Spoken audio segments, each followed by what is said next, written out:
Being a professional astrologer मैंने out of 7 planets तकरीबन 5 planets आपके लिए फेवरेबल देखे। एक आध दो प्लैनेट्स ऐसे हैं जिनको मैनेज किया जा सकता है एंड सैजिटेरियंस की मैनेजमेंट एबिलिटी तो गजब की है। 3 फायरी प्लैनेट जब एक एरिया में इकट्ठे हो जाएं तो इससे ग्रोथ ऑफ नेचर बहुत हाई लेवल पर चली जाती है।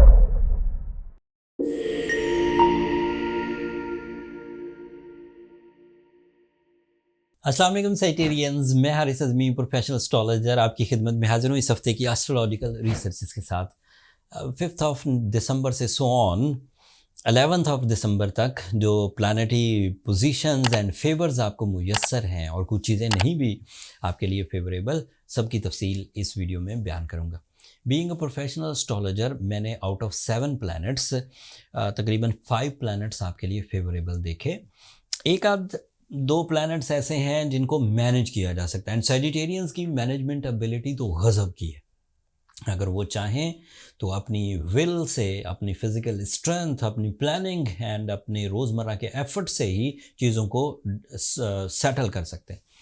कोई कमी रह जाएगी तो रेमेडीज़ मैं एंड पर आपको दे भी दूंगा जो मेरे एक्सपीरियंस पर बेस करती हैं, उनसे इंशाल्लाह मामला हल हो जाएंगे। पॉजिटिव न्यूज़ सुने, मार्स इस वक्त आपके फर्स्ट एंगल पर है।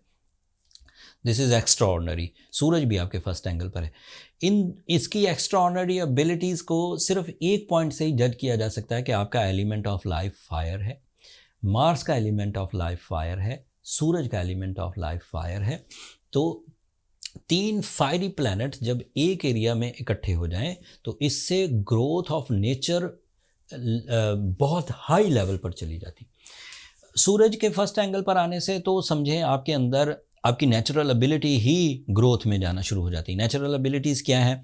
Sagittarians full of management skills, creative ideas and ये जो थ्योरेटिकल चीज़ें लर्न करने की बात होती है अपने क़ुव्वत हाफ़ज़ा को इस्तेमाल करते हुए, वो बहुत फ्लरिश करेंगी। इसका फ़ायदा स्टूडेंट्स को भी होगा, तमाम उन सैजिटेरियंस मेल एंड फीमेल्स को होगा जो इन दिनों कोई चीज़ सीखने की कोशिश कर रहे हैं। वो कम मेहनत करके ज़्यादा चीज़ें सीख पाएंगे और उसको ज़िंदगी का हिस्सा भी बना पाएंगे। ये बाद में रिग्रेट्स में नहीं जाएंगे कि ये मैं क्या करता रहा हूँ, मतलब वो उसमें से सबसे अच्छी चीज़ अपने साथ मिला सकेंगे। मार्स आपके फर्स्ट एंगल पर आपकी एजुकेशनल एक्टिविटीज़ के लिए, आपकी डील मेकिंग के लिए, आपकी फ़िज़िकल स्ट्रेंथ के लिए, आपकी कंपटीशन स्किल के लिए, आपकी सरकारी जॉब के लिए, आपकी अपना हक मांगने के लिए, आपके कोलिजन के लिए, अगर किसी जगह अनफ्रेंडली मुकाबले भी हो रहे हैं तो भी आप जीतने के चांसेस ज़्यादा हैं।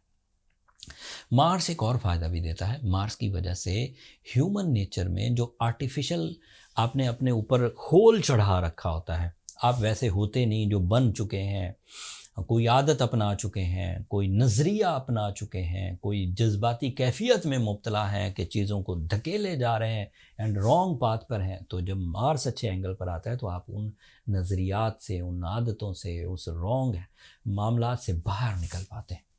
सूरज फर्स्ट एंगल पर आपके लिए आला तालीम, एक जगह से दूसरी जगह हिजरत, नेशनल वाइज या इंटरनेशनल वाइज हिजरत के लिए सपोर्टिव है। फिर डोमिनेट भी करेगा, मतलब आपकी शख्सियत में रोब और बावकार होगी, शान शौकत होगी आपकी शख्सियत, तो सामने वाले को इंस्पायर करेगी।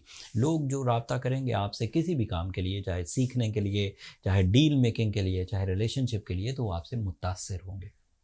आपके लिए मरकरी इस वक्त सेकंड एंगल पर है। This last positive, second last positive star. Mercury अगर सेकंड एंगल पर हो तो ये ज़हनी सलाहियतों को, नफ्सियाती एबिलिटीज़ को, प्लानिंग एंड डिसीजंस को, डीप थिंकिंग को, कैलकुलेशंस को मैक्सिमम लेवल पर ले जाता है, जो फाइनेंशियल स्टेबिलिटी की वजह बनते हैं। जो मटीरियल साइड है उसे कंसीव करने के लिए ये मरकरी बड़ा अच्छा है, लेकिन अनफॉर्चुनेटली मरकरी इस हफ्ते तक आपके लिए पॉजिटिव है। ये हफ्ता 11 तारीख तक है, 11 दिसंबर तक। 12 को इसने रेट्रोग्रेड हो जाना है। तो अगर आपको कोई फाइनेंशियल डिसीजंस लेने हैं, कोई चीज़ ख़रीदना है, कुछ इन्वेस्ट करना है, कोई प्लान बनाया हुआ है, कोई मर्जर इख्तियार करना है, कोई पार्टनरशिप है, कोई एग्ज़ाम्स हैं, तो आपको इस हफ्ते उसे फाइनल टच दे लेना चाहिए ताकि इसके गोल्डन सीज़न को आप कैश कर सकें।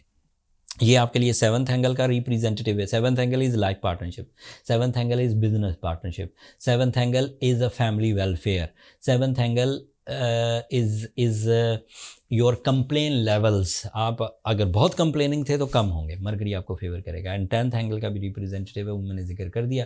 Tenth angle is your career, multitasking, job switching, job का हसूल, सरकारी जॉब प्रमोशंस, ये सब साइड्स। मल्टीटास्किंग मतलब एक से ज़्यादा जॉब्स या एक जॉब और बिजनेस दोनों मिला के भी आप कर सकते हैं।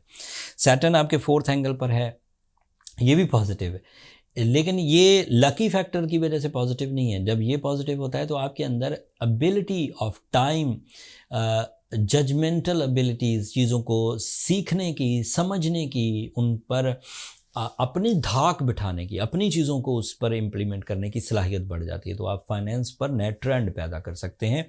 आप फैमिली लाइफ को, जो कम लकी लोग हैं और गलत सिमतों में अपनी किस्मत आजमाइयाँ कर रहे हैं, गलत सिमतों में अपनी सलाहियतें इस्तेमाल कर रहे हैं, आप उनके लिए भी रहनुमाई कर सकेंगे। सो ओवरऑल देखा जाए सजिटेरियन, तो सिर्फ वीनस आपके लिए इस वक्त 12th एंगल पर है, that is your love life. वैसे तो मरकरी आपको काफ़ी सपोर्ट करा, लेकिन फिर भी वीनस का वो नेमुल बदल नहीं हो सकता, थोड़ा फ़ायदा देगा, but you have to careful in your romance, in your love life. उसमें थोड़ा सा मोहतात रहिए। अगर मूड स्विंग हो तो उसे विलिंगली, इरादों से कवर करिए। ना कवर हो सके सूर्य शम्स पढ़िए, वो कवर कर देगी। सैजिटेरियन ब्लू सफ़ायर पहनिए, वो कवर कर देगा। फिर भी चीज़ें उलझें तो फिर अपनी पर्सनल कैलकुलेशंस की तरफ चले जाइए, नंबर ये नीचे चलते रहते हैं। आप इन पर रब्ता करके अपनी जो सिवियर सिचुएशन है, जिनको आप कंट्रोल नहीं कर पा रहे, चाहे वो एंगर हो, चाहे वो फाइनेंशियल सिचुएशन हो, चाहे वो रिलेशनशिप्स हों या आपके बिलीव्स हों, फिर आप वो बर्थ चार्ट से चेक कर सकते हैं कि वहाँ प्रॉब्लम क्या है और उसे कैसे रिजॉल्व किया जा सकता है। ये इस हफ्ते की इन्फॉर्मेशन थी। अगले हफ्ते जब मरकरी रेट्रोग्रेड होगा, नया चांद होगा, वो तफसील तब आपके बयान करूँगा। अपनी दुआओं में मुझे और मेरी टीम को ज़रूर याद रखिए। सैजिटेरियंस, आप लोगों की दुआएं न सिर्फ मेरे लिए इस दुनिया का बल्कि आखिरत का सबसे कीमती सरमाया है। एंड चैनल को सब्सक्राइब करना भी मत भूलिएगा, आपकी सब्सक्रिप्शन हमारी हौसला अफजाई की वजह बनती है। अगले हफ्ते तक के लिए इजाज़त दीजिए। अल्लाह ने के बाद।